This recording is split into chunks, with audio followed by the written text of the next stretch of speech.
Numbers wise, for the Bucks this year, I'll even back up. This last year, we went out a little bit and talked to some of our kids, and we ended up with about 15 to 20 kids that came in the summertime on Monday, Tuesdays, Thursdays, and Fridays in the morning and did some work on their speed. Just worked on speed and agility.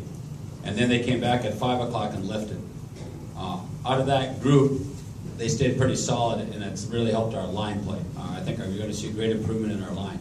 But from that, it's kind of growing. I had a morning practice, actually Tuesday. Yesterday, we had a morning practice, and we had over 30-some kids show up to condition. All we're going to do is run. We're going to work on agility and speed work. And we had 30 kids. If I did that 5 years ago, I'd have been lucky to get 3. So that part of it is their attitudes are pretty good. And we're pretty healthy right now after going for a while. But we've done some things.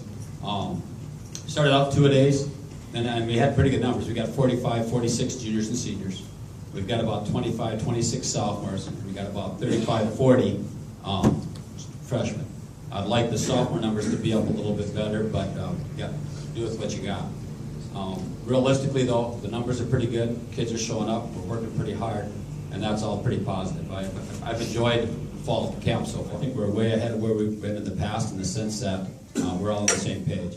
Kids are working hard. They understand what we're trying to do. I did, I think, 5 different formations on Saturday scrimmage, and we didn't have any screw-ups as far as getting out there, know where they're supposed to line up, and being on the same page. So that is a big plus. Still not sure who our center should be. I'm not happy with either one of them. I'm hoping somebody steps up yet. But other than that, we're pretty good where we're at. Found out something just before I came here. I found out from our kids that the senior class has never beat Mitchell. And so that's where we go the first game. So that'll be but that's a good thing for us to be thinking about mentally, because we've been doing a lot of mental stuff, and I think that we're over that mental part. Now it's the physical part of going out and playing the game.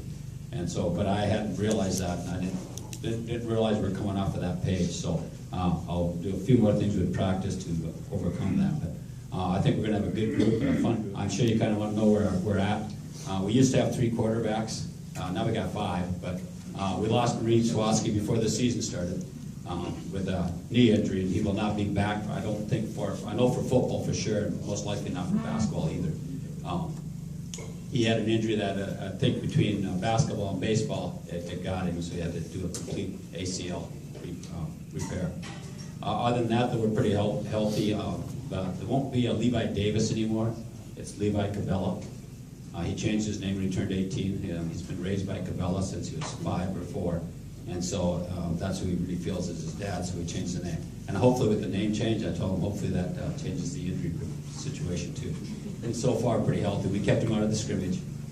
But he came in today and was talking just before I left also that he thinks he's ready to go. We'll bring him along. I want him to stay healthy all season long. But he really wants to be a running back, and he is. But if you watch our scrimmage, Ryan Sternhagen ran very well also. So did Parker Cook. So we've got some kids that can carry the ball and do some things. Tanner Frick also had a pretty good scrimmage. The guy that surprised me probably the most was Sheldon Gant. He's a junior that got hurt over in Harrisburg last year with a knee, and then has came back and worked pretty hard, and he's grown about 20 pounds heavier, and it's pretty much muscle, and that's not a bad thing. And so he looks pretty good on both sides of the ball. But tentatively right now, I'm looking at 2 seniors at the center spot, and that would be Dalton Miller and Wyatt Adam. And they're fighting it out right now, but they've got to both come a level as far as to make us complete. There's another couple other options. We've got 3 really pretty good guards right now. That would be Nick LaFave, who could play center guard or tackle. He started at tackle for us last year, but he's coming off of a sprained ankle right now, so we'll decide on when and where he gets to play. Otherwise, you got Alex Withrow and Brady Sorensen at the guard spots, and they're both at 225. What I really like about it is between Sorensen and LaFave, they ran under 5 flat 40s, which when you have a couple 225-pounders coming around the edge under 5 flat, hopefully they meet and greet somebody with a pleasant kiss. Along with that, we have a couple pretty good-sized fullbacks. Jordan Leitner came in at about 230, 235, and is a little bit faster than those guys. And he'd make a great center, but I think he's going to make a great fullback. So we'll keep him there. And Tim Krause, who's been playing D tackle for us, also plays some fullback. He's about 210 and runs pretty fast. He actually ran a 4.6 40 at 210 pounds, so that's moving. Colton Diefendorfer also plays some fullback back there, so got a pretty good depth there. With our tackles on the offensive line, we've got right now Landon Bender at about 270 will be our right tackle, and then he'll also play some nose. On the left tackle, between Tyler Kaiser and Nick Robb, those two seniors are fighting out for that spot, and that's without Nick Lefebvre in the lineup. And so we'll wait and see where that all comes out in the wash. At tight end right now, we've got one tight end that really looks like a tight end.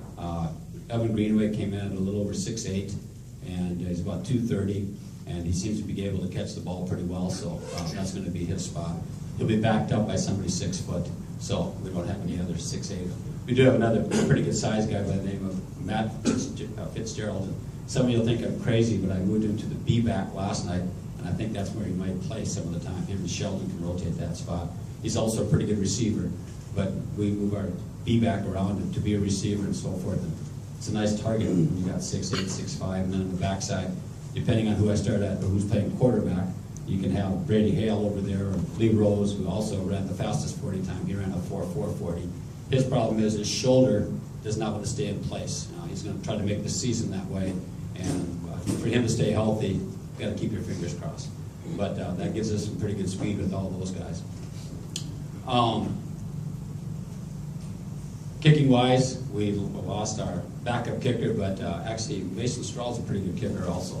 So 2 quarterbacks will probably be our kickers. Brady Hale, who kicks the ball pretty well. Matter of fact, he owes us because he lost 2 footballs when he was up at NDSU. They had him first do some kicking, and he kicked a 60-yard field goal, so they were impressed and kept him around to kick. And so he kicked without a tee like a college kicker. And his first one he shanked pretty bad, and then the next 2 he kicked over the goalpost, beyond the football field and into where they were doing construction work. So we lost 2 footballs because they were in the construction. But that's pretty good, so we're hoping that holds true for us. And then Mason Strahl's the other kid that kicks pretty well. Colton Diefendorfer can punt, and Parker Cook also can punt, so our depth is a little bit better because Reed Chwaski was slated to be our next kicker behind Brady. And so our depth is filled in pretty well there. As far as our 3rd quarterback right now between Mason and Brady, the 3rd one probably right now would be a kid by the name of Raiden Tursa. He's a junior. He's worked pretty hard all summer. Right now struggling as far as accuracy at throwing the ball, but it's pretty athletic, and so hopefully we'll get some things in. So if you're wondering if we're going to play 3 quarterbacks, yeah, we probably will. Someplace along the line. And we got another treat in there too. We've got a couple other kids that can throw the ball, so we'll probably use them. But the thing I like about it is, right now, it looks like we can run the ball that we couldn't do last year. And so last year we had to survive by throwing the ball. This year I think we can mix it up pretty well and hopefully have some fun. I think the kids are having fun right now, trying to figure out what I'm going to call next. And so that's a good thing. So,